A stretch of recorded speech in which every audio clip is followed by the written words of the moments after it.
سورہ بقرہ کی آیت نمبر 196۔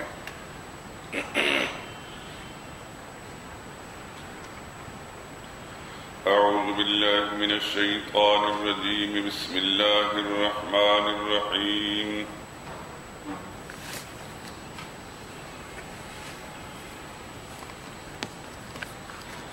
وَأَتِمُّوا الْحَجَّ وَالْعُمْرَةَ لِلَّهِ فَإِنْ أُحْصِرْتُمْ فَمَا اسْتَيْسَرَ مِنَ الْهَدْيِ وَلَا تَحْلِقُوا رُؤُوسَكُمْ حَتَّى يَبْلُغَ الْهَدْيُ مَحِلَّهُ فَمَنْ كَانَ مِنْكُمْ مَرِيضًا أَوْ بِهِ أَذًى مِّن رَّأْسِهِ فَفِدْيَةٌ مِّنْ صِيَامٍ أَوْ صَدَقَةٍ أَوْ نُسُكٍ فَإِذَا أَمِنْتُمْ فَمَنْ تَمَتَّعَ بِالْعُمْرَةِ إِلَى الْحَجِّ فَمَا اسْتَيْسَرَ مِنَ الْهَدْيِ فَمَنْ لَمْ يَجِدْ فَصِيَامُ 3 أَيَّامٍ فِي الْحَجِّ و7 إِذَا رَجَعْتُمْ تِلْكَ 10 كَامِلَةٌ ذلك لمن لم يكن أهله حاضر المسجد الحرام واتقوا الله واعلموا أن الله شديد العقاب۔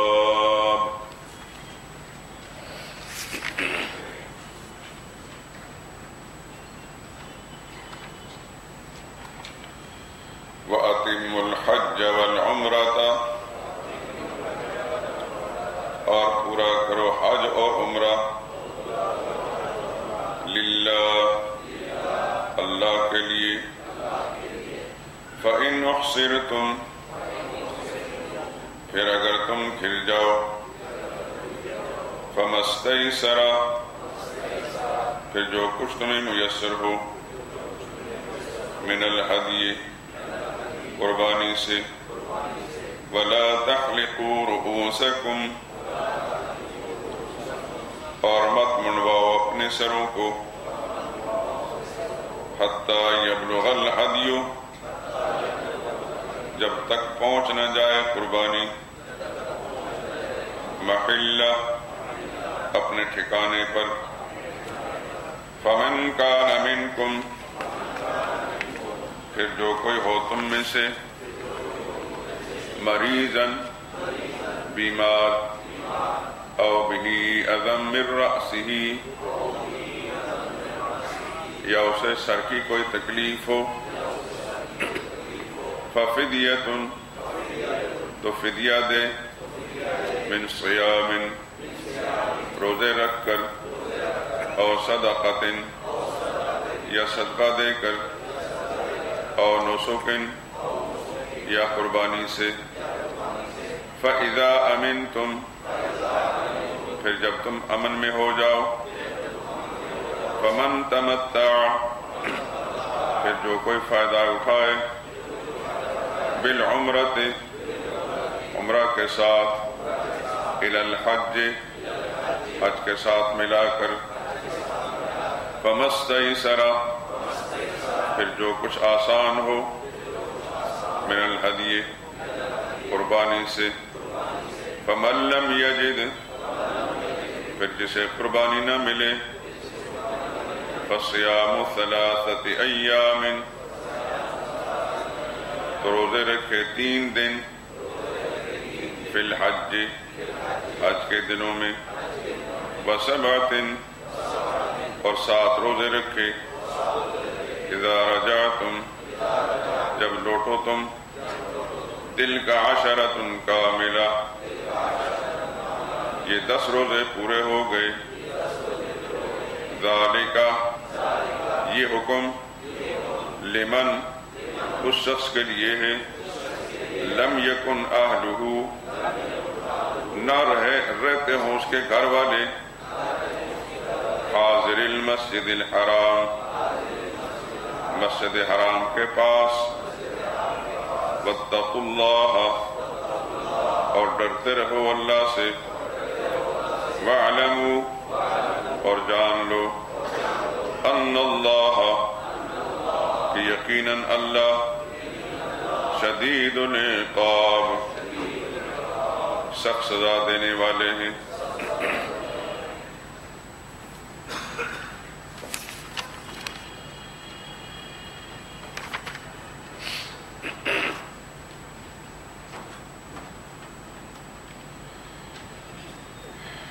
اس آیت میں اور اس کے بعد چند اور آیات، یعنی 196 سے لے کر 203 تک 8 آیات میں دوسرا امر مصلح ہے، یعنی حج کا حکم۔ پہلے آپ پڑھ چکے ہیں، امور مصلحہ 3 چیزیں ہیں: نماز، روزہ اور حج۔ زکوٰۃ کا اس لیے ذکر نہیں کیا گیا کہ وہ انفاق میں، یعنی اللہ کی راہ میں مال خرچ کرنے میں شامل ہے۔ تو 3 باتیں، 3 احکام امور مصلحہ کہلاتی ہیں، جن کے ذریعے سے انسان کے باطن کی اصلاح کرنا مقصود ہے۔ باطن جب انسان کا اصلاح یافتہ ہوتا ہے تو اس کے ظاہر پر بھی اس کے اثر پڑتے ہیں، اور اس کا اصل مقصد یہ ہے کہ جب انسان اصلاح یافتہ ہوگا تو انتظامی معاملات، یعنی نکاح، طلاق، عدت، قصاص، وصیت، وراثت، ان احکام کے اندر بھی وہ گڑبڑ نہیں کرے گا۔ اللہ کا خوف ہوگا اس کے دل کے اندر، حقوق العباد کو ضائع نہیں کرے گا، آپس میں لڑائی جھگڑے کے ذریعے سے اپنا پیسہ عدالتوں، تھانوں، کچہریوں تک نہیں پہنچائے گا، تو پھر پوری یکسوئی کے ساتھ اللہ کی راہ میں مال خرچ کرے گا جہاد کی خاطر۔ اور جہاد کا مقصد یہ ہے کہ پیغمبر کی تائید ہو، نبی کے مشن کی کو تقویت ملے۔ نبی کا مشن کیا ہے؟ اللہ کی توحید۔ اس طرح ساری آیتیں آپس میں مربوط ہو جاتی ہیں۔ تو تھوڑے تھوڑے وقفے کے ساتھ امور مصلحہ بیان ہو رہے ہیں۔ اس سے پہلے روزے کا ذکر بھی آ گیا ہے، نماز کا ذکر بھی مختصر آیا ہے، آگے بھی آئے گا، بار بار یہ چیزیں آ رہی ہیں، لیکن موقع اور مصلحت کے ساتھ ہر موقع پر میں اس کی ترتیب، اس کا ربط آپ کو ذکر کر دیتا ہوں۔ یہاں حج کا ذکر آیا، اور ضمناً عمرے کا بھی۔ عمرہ بھی ایک چھوٹا حج ہے، حج اصغر کہتے ہیں۔ عمرہ کا لفظی معنی ہے زیارت کرنا، اور حج کا لفظی معنی ہے قصد کرنا اللہ کے گھر کا۔ چونکہ جس سیاق میں، جن حالات میں یہ آیات نازل ہوئی ہیں، وہ وہی تھا جب نبی کریم صلی اللہ علیہ وسلم عمرہ کرنے تشریف لے گئے تھے مدینہ طیبہ سے حدیبیہ کا مقام پر۔ مشرکین نے ان کو روک لیا، اور پھر رسول اللہ صلی اللہ علیہ وسلم کو وہاں سے واپس ہونا پڑا، اور اسی موقع پر ایک مصالحت نامہ مشرکین کے ساتھ نبی کریم صلی اللہ علیہ وسلم کی طرف سے ہوا، جسے صلح حدیبیہ کے نام سے یاد کیا جاتا ہے، ذکر کیا جاتا ہے۔ اگلے سال رسول اللہ صلی اللہ علیہ وسلم پھر تشریف لائے، اور آپ نے عمرہ کی قضا کی۔ اس موقع پر رسول اللہ صلی اللہ علیہ وسلم وہیں قربانی کر لی، اور احرام کھول لیا، اور صحابہ کرام واپس تشریف لے گئے۔ یہاں یہ حکم بیان کیا جا رہا ہے کہ حج کرنا ہو یا عمرہ کرنا ہو، اس میں خالص اللہ کی رضا پیش نظر رہنی چاہیے۔ نہ تو کاروبار کرنا مقصود ہو، اور نہ ہی دکھلاوا اور ریاکاری، حاجی صاحب کہلانا مقصود نہ ہو۔ ظاہر بات ہے کہ یہ اسی صورت میں ہوتا ہے کہ جب ظاہری طور پر بھی کسی قسم کا کوئی ایسا عمل نہ کیا جائے جس میں دکھلاوا ہو، جیسے اس زمانے میں ہمارے کمزور ایمان والے مسلمان کرتے ہیں۔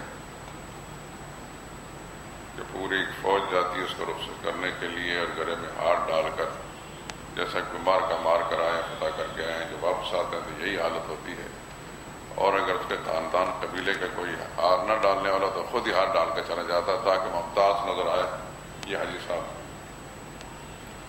گھر سے نکلتے وقت اپنے سامان پر حاجی لکھواتے ہیں۔ وہاں کوئی پوچھے تو کہتے تمہارا نام کیا ہے؟ کہتے ہیں میرا نام ہے حاجی فلاں۔ اور جب ایک دفعہ حرمین شریفین کی زیارت کر آتا ہے، حج کرے یا عمرہ، پھر بدستور زندگی آخری سانس تک وہ حاجی ہی کہلاتا ہے، اس کے نام کا حصہ بن جاتا ہے حاجی۔ یہ ساری باتیں غلط ہیں۔ دیکھیں 5 وقتہ روزانہ 5 نمازیں ایک مسلمان پڑھتا ہے تو نمازی نہیں کہلاتا۔ پوچھا جائے تمہارا نام کیا؟ میرا نام نمازی فلان ہے۔ یا زکوٰۃ باقاعدگی سے ادا کرے تو نام کا حصہ زکاتی نہیں کہلاتا، تو یہ حاجی کیسے کہلاتی ہے؟ اور اگر کسی کو چند ایک حج نصیب ہو جائے، یعنی وہاں کی حاضری قبولیت میرے اللہ کے پاس ہے، وہ کس کو معلوم ہے، تو پھر وہ الحاج کہلاتا ہے۔ اللہ کے علم میں یہ سب چیزیں پہلے سے ہیں، اس لیے فرمایا وَأَتِمُّ الْحَجَّ وَالْعُمْرَةَ، حج بھی پورا کرو۔ پورا کرنے مراد ہے کہ تمام اس کے جو شرائط ہیں، فرائض و واجبات کو ملحوظ خاطر رکھ کر۔ ظاہر بات ہے کہ فرائض و واجبات ملحوظ خاطر وہ آدمی رکھ سکتا ہے جسے معلوم ہو۔ یہاں سے کورے، بالکل کورے، جنہیں کچھ بھی معلوم نہیں ہوتا کہ احرام کیسے باندھنا ہے، احرام کی پابندیاں کیا ہیں، مرد کا احرام کیا ہے، عورت کا احرام کیا ہے۔ ہمارا ایک ساتھی،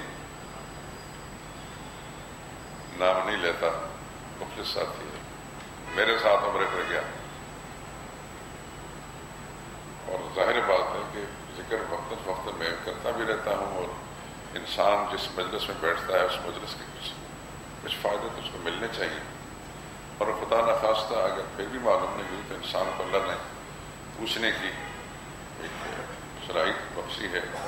حضور نے فرمایا انما شفاء العی السوال، جو پیاسا ہے اس کے پیاس بجھانے کے لیے مانگنا ہے، سوال کرنا ہے، پوچھ لینا چاہیے۔ میرے سمیت کوئی انسان ایسا نہیں ہے جسے زندگی میں کوئی مسائل پوچھنے کی ضرورت نہ پڑے یا معلومات۔ فوق کل ذی علم علیم، ہر جاننے والے کے خود جاننے والا۔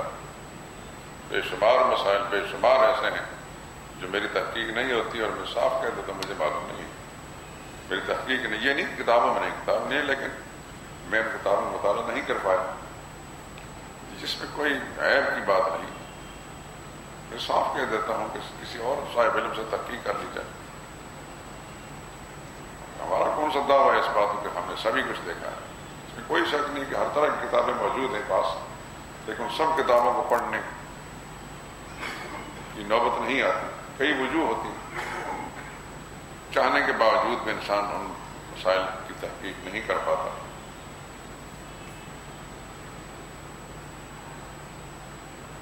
لیکن اگر ایک نظر پر ٹھیک ہے میں مسئلہ بیان کروں گا، مجھے کچھ معلوم نہیں اور بولتا چلے جاؤں کہ یہ مسئلہ یوں ہے، اور اللہ کا مجرم بنوں اور اگلا انسان جو اس کو گمراہی کا سبب بن جائے، وہ آدمی جس کا ضمیر زندہ ہے وہ تو کبھی ایسی حرکت نہیں کرے گا، لیکن جس نے دنیا والوں کی واہ واہ لینی اور لوگوں کے سامنے علامہ کہلانا ہے، مفتی تو علامہ، پھر وہ خوف خدا سے بے نیاز ہو کر سب بتاتا رہتا ہے۔ ایک آدمی یہاں مجھے ملتا تھا، مولوی، پرانی بات ہے، میرے علم میں تھا کہ اس کی علمی صلاحیتیں ذرا کم ہیں، کمزور ہے، میں کبھی اس سے پوچھ لیتا کہ بھائی تم سے لوگ مسائل پوچھتے ہیں تو تم کیا کہتے ہو؟ مجمع عام کے اندر کسی مسئلہ پوچھ لیا تو میرا طریقہ کار یہ ہے کہ میں تھوڑی دیر کے لیے رکتا ہوں، دائیں بائیں دیکھتا ہوں، میرے جو نمازی ہیں ان بڑے اچھے لوگ ہیں، ان سے کچھ لوگ بول پڑتے ہیں کہ یہ مسئلہ ہم نے یوں سنا ہے، اور ادھر پھر جب میں دیکھتا ہوں اکثریت اس طرف ہے تو پھر میں کہتا ہوں مسئلہ یوں ہی ہے۔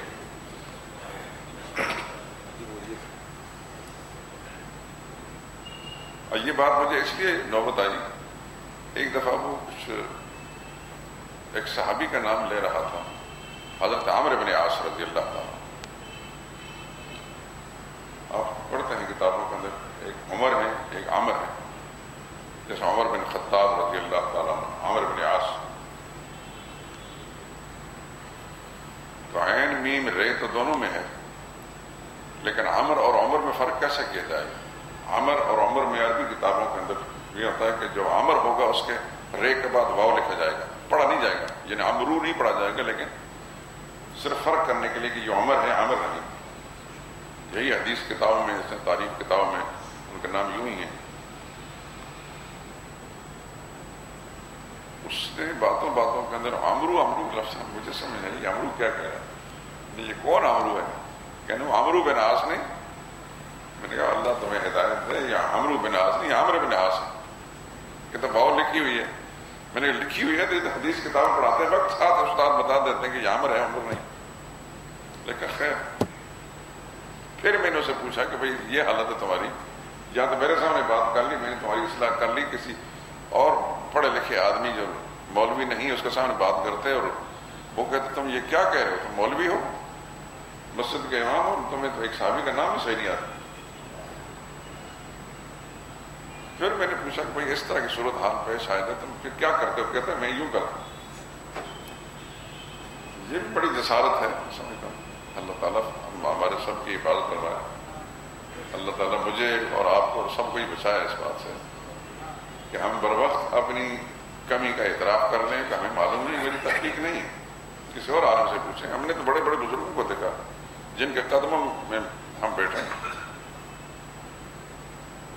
بہت بڑے بڑے علماء، لیکن جب ان سے کوئی سوال ہونے کا یہ مجھے اس کی تحقیق نہیں، کسی اور عالم سے رابطہ کریں، اس سے کوئی شان میں فرق نہیں پڑتا۔ ماضی قریب کے اندر ایک بہت بڑا نام حضرت تھانوی رحمۃ اللہ، حکیم علامت مولانا اشرف علی تھانوی رحمۃ اللہ تعالیٰ، جن کی کتابیں کم و بیش 1000 کتابیں، یہ بڑی بڑی کتابیں، چھوٹے بڑے رسائل کو مل کر 1700 بن گئے۔ بہت بڑا انسان، بڑا میں اس لیے کہہ رہا ہوں کہ جو ان کا اصلاحی کام ہے، اگر اس کا تقابل کیا جائے پورے ہندوستان کے دیگر اکابر بزرگوں میں، تو اصلاحی کام میں وہ سب سے آگے۔ پھر ان سے ان کے جو شاگرد یا ان کے متواصلین یا ان کے متعلقین مریدین ہیں، انہوں نے بڑا لٹریچر دیا اس مسلمان قوم کو اردو زبان کا۔ بہت بڑا نام ہے حضرت تھانوی کا۔ یہ آپ کا لاہور کا جامع اشرفیہ جو ہے مولانا اشرف علی تھانوی کے نام سے، مفتی محمد حسن صاحب رحمۃ اللہ تعالی علیہ جو بانی تھے اس جامع اشرفیہ کے، وہ حضرت تھانوی کے خلیفہ تھے۔ حضرت تھانوی نے کیوں بہت زیادہ کتابیں لکھی تھیں، تو بعض مسائل مرجو کہتے ہیں کمزور، یعنی اس سے زیادہ مضبوط مسئلہ کہیں اور ہوتا ہے، وہ لکھے گئے ہیں۔ جو کثیر التصانیف بزرگ ہوتے ہیں جب ان کو زیادہ ایک مسئلے پر پورا ٹائم لگانے کا ٹائم نہیں ملتا، تو جب حضرت تھانوی کچھ احساس ہوا کہ کچھ چیزیں کمزور، اور دیگر علماء نے نشاندہی کی حضرت آپ نے فلاں چیز لکھی ہے جو کہ مرجو ہے، راجع بات دوسری ہے، پھر حضرت تھانوی رحمۃ اللہ تعالیٰ یہ کیا کہ ایک بڑا جید عالم اس کو بٹھایا اور اپنے جیب سے اس کو تنخواہ دی اور کہا کہ میری ساری کتابوں کا مطالعہ کریں، اور جہاں جہاں کوئی کمزور مسئلہ لکھا گیا ہے اس کو بدل کر مضبوط مسئلہ لکھا جائے۔ اور پھر اس کا نام خود حضرت تھانوی نے ترجیح الراجع رکھا، ترجیح الراجع۔ ہے دنیا میں کوئی ایسا مہنگا لال جو اپنے جیب سے تنخواہ دے کر کہا کہ میری غلطیاں ڈھونڈو، اس کو ذکر کرو؟ لکھنے والوں نے لکھا اور حضرت تھانوی اس کتاب کا نام بھی رکھا، تو کیا دنیا میں ان کی شخصیت کم ہو گئی؟ حضرت تھانوی کی عظمت تو وہ اسی طرح۔ ایک اور بزرگ تھے سید سلیمان ندوی رحمۃ اللہ تعالیٰ علیہ، بہت بڑا نام ہے اس کو بر صغیر پاک ہند میں، کا مورخ اسلام۔ انہوں نے جب اپنا اصلاحی تعلق حضرت تھانوی رحمۃ اللہ تعالیٰ کے ساتھ قائم کرنا چاہا، یعنی آسان لفظ میں مرید ہونا چاہا، بیعت کرنا چاہا۔ افسوس یہ کہ زمانے پیری مریدی بھی ایک ڈھونگ بن گیا ہے۔ مرید پہلے زمانے میں ہوتا تھا اپنی اصلاح کے لیے، پیری کو چمکانے کے لیے، یہ دنیا میں پیری مریدی کا دھندا چلانے کے لیے نہیں۔ جو اس زمانے میں مصیبت بن گئی. اصلاح کی مجھے بھی ضرورت ہے، آپ کو ضرورت ہے، ہر انسان کو ضرورت ہوتی ہے. کامل انسان دنیا میں پیغمبر کی ذات ہے محمد مصطفیٰ صلی اللہ علیہ وسلم. صحابہ کرام نے حضور کے ساتھ اپنے اصلاح کا تعلق رکھا. اس کے بعد اعلیٰ حضرت چل اور زمانے کے اندر مصلحین جو ہیں ان کو سمجھا گیا تو ان کے ساتھ اپنے اصلاح کا تعلق رکھا. پیسے بٹورنے کے لیے نہیں، نذرانے لینے کے لیے. سید سلیمان ندوی بڑا نام تھا، لیکن انہوں نے محسوس کیا کہ مجھے جس کی اصلاح کی ضرورت ہے، میں ان بزرگوں میں سے ہندوستان میں سے بڑے بڑے نام تھے، اور میں حضرت تھانوی رحمۃ اللہ تعالیٰ کا بہت بڑا نام تھا. یوں تو حضرت علامہ ان شاہ کشمیری تھے، حضرت مدنی تھے، اور بڑے بڑے بزرگ بھی تھے، لیکن حضرت تھانوی کی طرف بعض بزرگوں کا میلان زیادہ ہوا.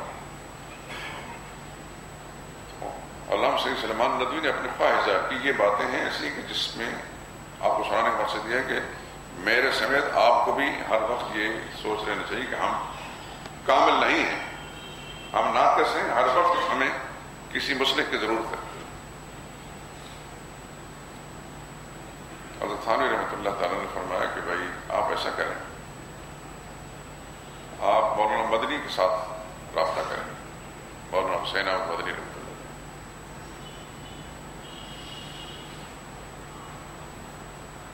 سید سلیمان ندوی رحمۃ اللہ نے کہا کہ حضرت مجھے ذہنی مناسبت آپ سے ہے،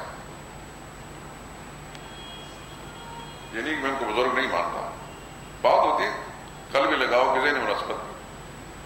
اب ذہنی مناسبت کی میں ایک آپ کو مثال دوں کہ میرے جیسا ایک نالائق سا طالب علم پہلے بھی تھا اور اب بھی، یہاں میں جمعہ پڑھانے کے لیے موجود ہوتا ہوں تو اکثر سامعین جو ہیں بیٹھتے رہتے ہیں. اگر میری آواز کے بجائے باہر کسی اور کی آواز ہو تو وہیں سے واپس ہو جاتا ہوں.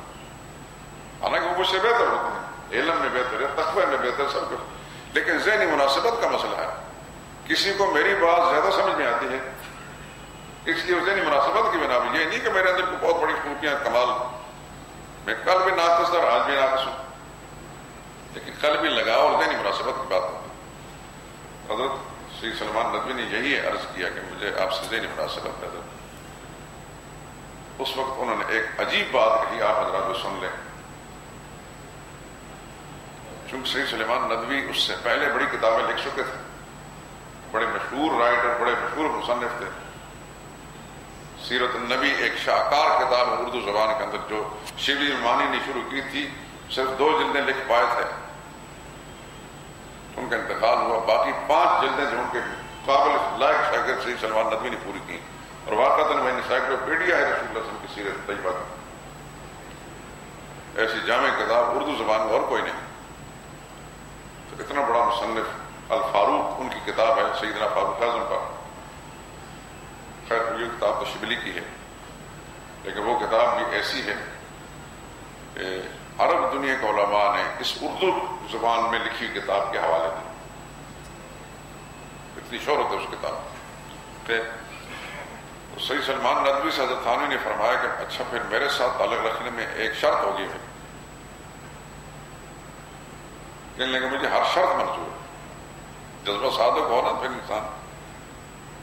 کہنے لگے آپ کو لکھ کر دینا پڑے گا کہ اب تک جو کچھ میں نے لکھا وہ سب غلط ہے.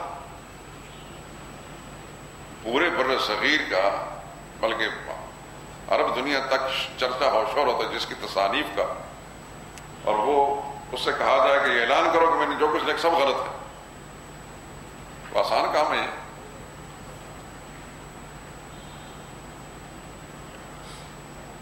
سید سلیمان ندوی کے جذبہ صادق تھا. کہنے لگا تو مجھے منظور ہے، میں اعلان کرنے کے لیے میں نے جو کچھ لکھا غلط ہے.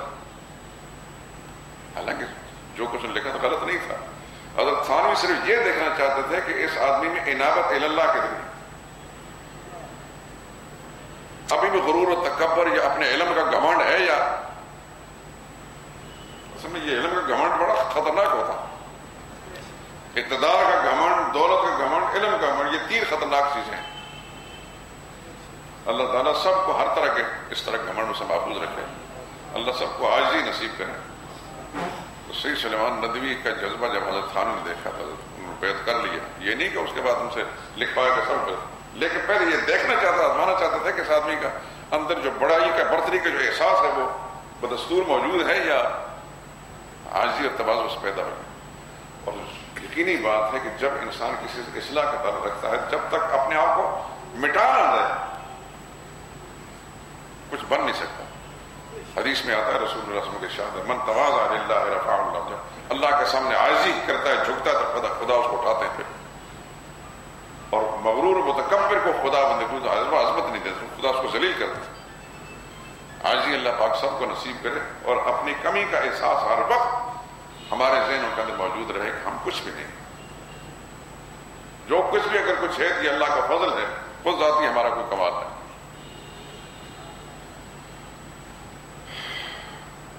بات ہو رہی تھی کہ از خود بڑا بننا، ہار ڈال کر حاجی صاحب کہلانا، یہ کچھ نہیں، اس میں بہت بڑی خرابیاں ہیں۔ میں پہلی دفعہ جب حجاز مقدس گیا، مکہ معظمہ میں ایک مدرسہ سہولتیہ مشہور مدرسہ ہے، یہ سعودی اقتدار قائم ہونے سے پہلے کا مدرسہ، ہندوستان میں ایک خاتون تھی سہولت النساء بیگم، کسی والی ریاست کی اہلیہ تھیں اور بڑی نیک دل خاتون تھیں، ان کے پیسے سے وہ مکہ معظمہ بنا تھا۔ مولانا رحمت اللہ کیرانوی بڑی مشہور شخصیت گزری ہے، پوری دنیا میں ان کا نام ہے۔ عیسائیت کے خلاف وہ ایسا انسان تھا جو یوں سمجھے کہ ملک الموت تھا۔ مولانا رحمت اللہ کیرانوی جیسا انسان اب تک نہیں پیدا ہوا، انہوں نے قائم کیا تھا، پھر ان کی اولاد اب تک چلا رہی ہے۔ تو مدرسہ سہولتیہ کے پاس جا کر ہم ٹھہرے، پہلی دفعہ گیا تو وہاں معلم کا ڈیرا اس کے ساتھ تھا۔ فجر کی نماز پڑھ کر میں حرم سے عمرہ کر کے واپس آیا تو میں نے دیکھا بورڈ مدرسہ سہولتیہ کا، جو کتابوں کے اندر پڑھا تھا کہ مدرسہ سہولتیہ ہندوستان کے بزرگوں نے قائم کیا، مجھے خوش بھی ہوا کہ چلو ان سے رابطہ ہوگا، کچھ اپنی علمی معلومات کرتا رہوں۔ میں اندر گیا تو مولانا شمیم صاحب مرحوم ہو چکے ہیں، اللہ تعالیٰ جنت کا اعلیٰ درجہ نصیب فرمائے، خالص نستعلیق اردو میں بڑی تیزی سے بولتے تھے وہ، آئیے حاجی صاحب۔ میں اندر پہنچا تو میں نے پہلی عرض کی حضرت میں تو آج ہی آیا ہوں، ابھی تو حج کیا نہیں، صرف حرم شریف گیا، عمرہ کیا ہے، اور اگر حج ہو بھی گیا تو اللہ ہی جانتا ہے کہ قبولیت ہوئی ہے کہ نہیں، حاجی بنا ہو کہ نہیں بنا۔ مولانا بڑے بزرگ تھے، کہنے لگے ارے بھائی یہاں تو جو لوگ آتے ہیں ہمارے پاس امانتیں رکھوانے کے لیے، پوچھتے ہیں کہ تمہارا نام کیا؟ میرا نام حاجی فلاں ہے، ابھی انہوں نے عمرہ بھی نہیں کیا ہوتا۔ میں نے کہا جی اپنی اپنی سوچ کی بات ہے، اللہ تعالیٰ سب کی اصلاح فرما دے۔ تو اس طرح کی شکلیں ہیں، اس لیے قرآن کریم اللہ نے فرمایا کہتے ہیں الحج والعمرۃ للہ، حج کو اور عمرے کو اللہ کے لیے، رضا کے لیے، اور اس کے قواعد ضوابط بھی سیکھو۔ نماز اگر کسی آدمی نماز کے فرائض واجبات معلوم نہیں، نماز کیسے پڑھے گا؟ حج اور عمرے کے مسائل اس کو معلوم نہیں تو وہ احرام ہی نہیں مانتا جانتا۔ ہمارے ایک ساتھی کی بات کر رہا تھا کہ وہ میرے ساتھ گیا اور عمرہ بھی اس نے کر لیا، پھر مسجد نبی گیا، یعنی مدینہ طیبہ سے واپسی پر بیر علی پر مسجد علی جو ہے، وہاں سے جس وقت اس نے احرام باندھا تھا، ایک اور ساتھی تھا مکہ معظمہ کرنے والا ہمارا ساتھی، اس نے دیکھی، اس نے انڈر ویئر پہنا ہوا، اچانک وہ احرام بدلتے ہوئے اس کی نظر پڑ گئی، وہ بہت ہی ہنسے مجھ سے، ہنس کا لوٹ پوٹ ہے کہ میں نے کہا کیا بات ہے ہنسنے کی؟ کہتے جی یہ فلاں صاحب جو ہے انہوں نے انڈر ویئر پہنا ہوا۔ مجھے بڑی حیرت ہوئی، میں نے پوچھا واقعتاً ایسا کیوں ہے؟ ایسا خدا کے بندے تمہیں معلوم نہیں کہ حاجی کے لیے عمرہ کرنے والے کے احرام والے کے لیے تمام تسلح و لباس اتارنا پڑتا ہے، بالکل سمجھائی کفن والی کیفیت ہوتی۔ کہتے میرے علم میں نہیں تھا، یہ کیفیتیں ہوتی بعض اوقات، اچھی مجلس میں بیٹھنے والا بھی بہت ساری معلومات سے کورا ہوتا ہے۔ اس لیے حج اور عمرے کے مسائل سیکھنا بڑا ضروری ہے۔ کتابیں علماء نے لکھ دی ہیں، جس نے اللہ تعالیٰ اس کو حج کی توفیق دے عمرہ کرنے کی تو قبل از وقت ان کتابوں کا خوب مطالعہ کرے، اور پھر جہاں کوئی کھٹکا ہو کسی عالم سے اسے اصلاح کر لے، تاکہ کم از کم اتنا لمبا چوڑا سفر کرے اور مشقتیں بھی اٹھائے اور پھر بھی اس کے مسائل نہ جاننے کی وجہ سے گڑبڑ کر لے، یہ بہت بڑا خسارہ ہے۔ اللہ تعالیٰ سب کو محفوظ فرمائے۔ تو پورا کرو حج کو اور عمرے کو، پورا کرنے فرا دیا کہ اس کے تمام قواعد ضوابط شرائط حج کے جتنے فرائض ہیں یا واجبات ہیں ان کے ساتھ لیکن للہ ہے، صرف اللہ کے لیے، حاجی صاحب کہلانے کے لیے نہیں یا کاروبار کرنے کے لیے نہیں۔ فَإِنْ أُحْصِرْتُمْ، اگر تم گھر جاؤ، جیسا کہ رسول اللہ صلی اللہ علیہ وسلم کو مشرکین مکہ نے روک دیا تھا حدیبیہ کے مقام پر، آج بھی کسی بھی حاجی عمرہ والے کو ایسی صورت یوں پیش آ سکتی ہے۔ مثال کے طور پر کچھ سیلاب آ گیا، راستے میں رک گئے، یا کوئی دشمن عائل ہو گیا، رکاوٹ پڑ گئی، یا کوئی بیماری اچانک پڑ گئی تو رکاوٹ پڑ گئی، تو پھر اور احرام باندھا ہوا، اب کیا کریں؟ اللہ فرماتا فَإِنْ أُحْصِرْتُمْ، اگر تم روک دیے جاؤ یا گھر جاؤ یا رکاوٹ پڑ جائے، فَمَا اسْتَيْسَرَ مِنَ الْهَدْيِ، پھر قربانی میں سے جو چیز تمہارے لیے آسان ہے وہ بھیج دو حرم پاک مکہ معظم۔ یا آج کے زمانے تو بڑی آسانی ہے، اس پہلے زمانے میں تو یہ تھا حکم تھا کہ تم خود نہیں جا سکتے تو قربانی کے جانور بھیج دو۔ اب زمانے کے ایک ٹیلی فون کیا تو وہاں کوئی قربانی کر سکتا اس کی طرف سے، اور جب تک وہاں قربانی نہ ہو جائے اس وقت تک عمرے کا احرام نہیں کھولنا۔ جب پتہ چل جائے کہ فلاں آدمی جس کو میں نے یہ کہا تھا اس نے حدود حرم کے اندر قربانی کر دی میری طرف سے، پھر احرام کھول دیں۔ وَلَا تَحْلِقُوا رُؤُوسَكُم، مت حجامت بناؤ اپنے سروں کی، سر نہ منڈواؤ، حتیٰ یبلغ الہدی محلہ، جب تک قربانی اپنے ٹھکانے پر نہ پہنچ جائے۔ یہ اس کے مسائل بیان ہو رہے ہیں۔ فمن کان منکم مریضا، پھر تم میں سے اگر کوئی بیمار ہو گیا، اور بھی عدم راسی، یا اس کے گھر میں سر میں کس قسم تکلیف شروع ہوگی، مثال کے طور پر کسی کے سر میں جوئیں پڑ گئیں۔ اب زمانے میں تو خیر بہت کم امکان ایسے ہوتے ہیں، لیکن پہلے زمانے میں ایسا ہوتا تھا، یا اور کوئی پھوڑے پھنسی نکلے اور پھر اس کو سر منڈوانا اور بال کتروانا لازمی بن گیا مجبوراً، تو اب اللہ فرماتے ہیں ففدیۃ من صیام او صدقۃ او نسک، پھر اس کا بدلہ دے دے، فدیہ دے دے۔ روزے رکھے، روزے 3 ہیں، 3 روزے رکھ لے یا صدقہ دے دے۔ صدقہ 6 مسکینوں کا، ایک صدقہ فطر کے برابر گندم یا غذائی اجناس دے دے،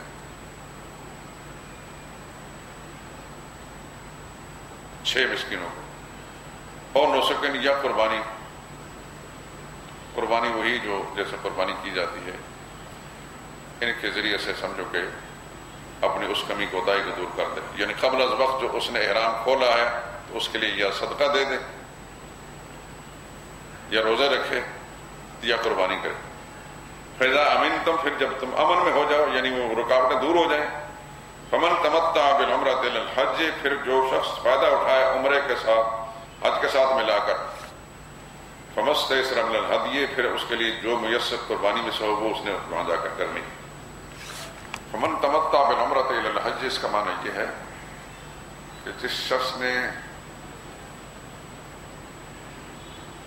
حج کا ارادہ کیا ہے اور اس کے ساتھ عمرہ بھی کر رہا ہے، جیسے کہ اس زمانے میں ہم لوگ جاتے ہیں، پہلے عمرہ کرتے ہیں، پھر عمرے کا احرام کھول دیتے ہیں، پھر 8ویں تاریخ کو پھر حج کے احرام باندھ دیتے ہیں، پھر حج کرتے ہیں۔ تو حج اور عمرہ اکٹھا، اس کی 2 شکلیں ہیں۔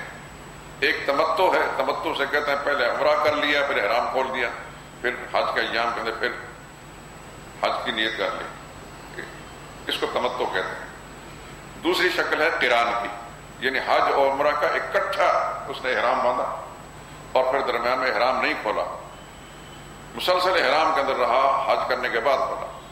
تو اس آیت کا مصداق یہ دونوں ہیں، جس نے حج اور عمرے کو ملا کر فائدہ اٹھایا، یعنی تمتع کیا یا قران کیا، تو اس کے لیے پھر جتنے بھی یعنی قربانی میسر ہو اس نے قربانی کرنی۔ جیسے کہ آپ دیکھتے ہیں کہ ہر حاجی جو میراث میدان کے اندر قربانی کرتا ہے، لیکن حج کی ایک تیسری قسم ہے، اس کو کہتے ہیں افراد، وہ صرف حج کا احرام باندھنا پڑتا ہے، اور وہ افراد صرف مکی لوگوں کے لیے، میقات سے باہر کے لوگوں کے لیے یا قران ہے یا تمتع ہے۔ لیکن جو مکہ معظمہ کے رہنے حدود حرم کے اندر رہتے ہیں، میقات کے اندر رہتے ہیں، ان کے لیے صرف افراد ہے، اور افراد صرف ایک حج کا ہوگا، اس کے لیے کسی قسم قربانی کی ضرورت نہیں۔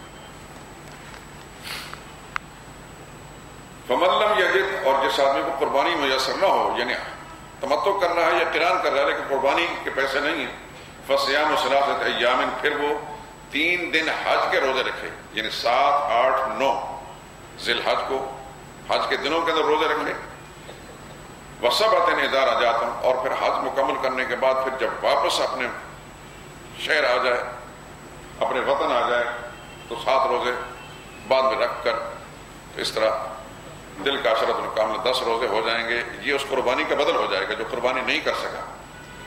ذالک، اللہ فرماتے یہ حکم لمن، اس شخص کے لیے، لم یکن اہلہ حاضر المسجد الحرام، جس کے اہل و عیال مسجد حرام کے پاس نہ رہتے ہوں، یعنی خارجی ہو جیسے ہم لوگ ہوتے ہیں، جو مسجد حرام کے پاس ہیں مکی لوگ ہیں، ان کے لیے یہ حکم نہیں، ان کے لیے صرف افراد ہے اور افراد والے پر کوئی قربانی نہیں۔ واتقوا اللہ، اللہ سے ڈرتے رہو، یہ سارے کام کرنے میں قدم قدم پہ اللہ کا خوف، اللہ کا ڈر، صرف رسمی کارروائی نہ پوری کرے کہ حاجی صاحب کہلا دیے گئے۔ وَاعْلَمُوا، اور جان لو، ان اللہ شدید العقاب، اگر اللہ تعالیٰ کو حکم عدولی کی تو اللہ تعالیٰ سخت سزا دینے والے ہیں۔ سبحانک اللہم وبحمدک، لا الہ الا انت۔ حج پر جانے والے کے لیے دوست احباب یا رشتہ دار دعوتیں کرتے ہیں کہ ایسی دعوت ہم شرکت ملے، اس میں تو کوئی حرج کی بات نہیں، لیکن کوئی اب سارا معاملہ تو اس کے باطن کا ہے نا، اس کے دل میں کس قدر للہیت اور خشیت اللہ، یہ دوست احباب اگر محبت کا اظہار کرتے ہیں اس میں کوئی حرج کی بات نہیں۔ الحمدللہ رب العالمین، اللہم صلی علی محمد وعلی آل محمد وبارک وسلم۔ یا الہ العالمین، ہمارا یہ بیٹھ بیان کرنے سنت کو فرما، قرآن کریم کی نور سے ہمارے دل کو آپ کو رسول کی تعلیمات سے ہمارے گھروں کو آباد فرما۔ یا اللہ، معاشرے کے اندر جتنا بگاڑ آ چکا ہے، اخلاق کے لحاظ سے، معاملات کے لحاظ سے، عقائد اور عبادات کے لحاظ سے، یا اللہ اپنی رحمت کے ساتھ اس کی اصلاح فرما دو، اور ہر مسلمان کو یا اللہ قرآن کریم کے ساتھ جڑنے اور اس کی آگاہی حاصل کرنے اور اس کے مطابق زندگی گزارنے کی توفیق نصیب فرما۔ ہمارے اندر جتنی کمیاں کوتاہیاں یا اللہ اپنی رحمت سے دور فرما دو، اور ہمیں اپنی کمیوں کا احساس ہر وقت دل میں رکھ کر اس کی اصلاح کرنے کی کوشش کرتے رہنے کی توفیق عطا فرما۔ یا اللہ جتنے ہمارے دوست احباب دنیا سے چلے گئے نہیں سکتے، مغفرت فرما، جنت کا درجات نصیب فرما۔ جو بیمار ہیں یا اللہ سب کو صحت کاملہ نصیب فرما، جو گھروں کے اندر بیماریاں وہ دور کر دے، بچوں کو، خواتین کو یا اللہ سب کو شفا کاملہ نصیب فرما۔ جو کاروباری پریشانیوں سے دوچار ہیں یا معاشی تنگ دستی مبتلا یا اللہ سب کے لیے آسانیاں پیدا فرما۔ ربنا